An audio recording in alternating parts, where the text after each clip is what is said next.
اونٹ اور اس کا بچہ۔ ایک دن ایک اونٹ اور اس کا بچہ گپ شپ کر رہے تھے۔ بچے نے پوچھا، امی جان، ہمارے کوہان کیوں ہوتے ہیں؟ کوہان اس لیے ہوتے ہیں کہ ہمارے کوہان میں پانی ذخیرہ ہو جاتا ہے۔ تمہیں تو پتہ ہی ہے کہ صحرا میں پانی نہیں ہوتا۔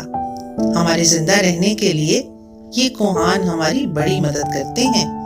ہو تو ہمارے پاؤں گول گول کیوں ہوتے ہیں اماں جان؟ ان کا مقصد صحرا میں آرام سے چلنے میں ہماری مدد کرنا ہے۔ یہ ٹانگیں ریت میں گھومنے میں ہماری مدد کرتی ہیں، اس لیے پاؤں گول ہوتے ہیں ہمارے۔ ٹھیک ہے، لیکن ہماری پلکیں اتنی لمبی کیوں ہوتی ہیں؟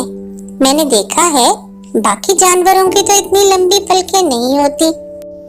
ارے میرے بھولے بیٹے، کیا تمہیں پتہ نہیں کہ صحرا میں اکثر صحرائی طوفان چلتے رہتے ہیں اور ریت اور دھول اڑتی رہتی ہے؟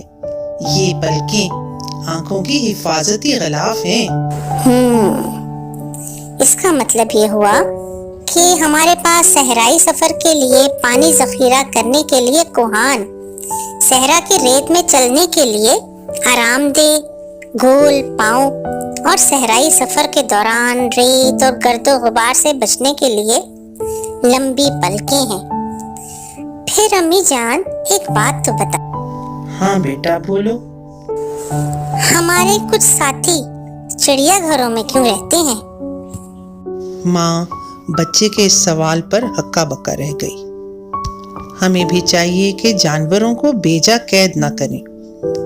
جس ماحول کے وہ عادی ہیں اس ماحول میں ہی ان کو رہنے دیں۔ کسی نے کیا خوب کہا ہے، اگر آپ صحیح جگہ پہ نہیں ہیں تو آپ کی طاقتیں، مہارتیں اور علم بیکار ہو جاتے ہیں۔ تبھی تو اللہ تعالیٰ نے جس جگہ کے لوگ، جانور، پودے بنائے ویسا ہی ماحول ان کو دیا۔ اور ہمیں بھی چاہیے کہ مصنوعی زندگی سے بچیں اور جانوروں کو ان کے ماحول میں رکھیں۔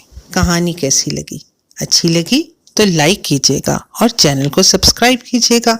جلدی اچھی کہانیاں لے کر پھر حاضر ہوں گی۔ تب تک کے لیے خدا حافظ۔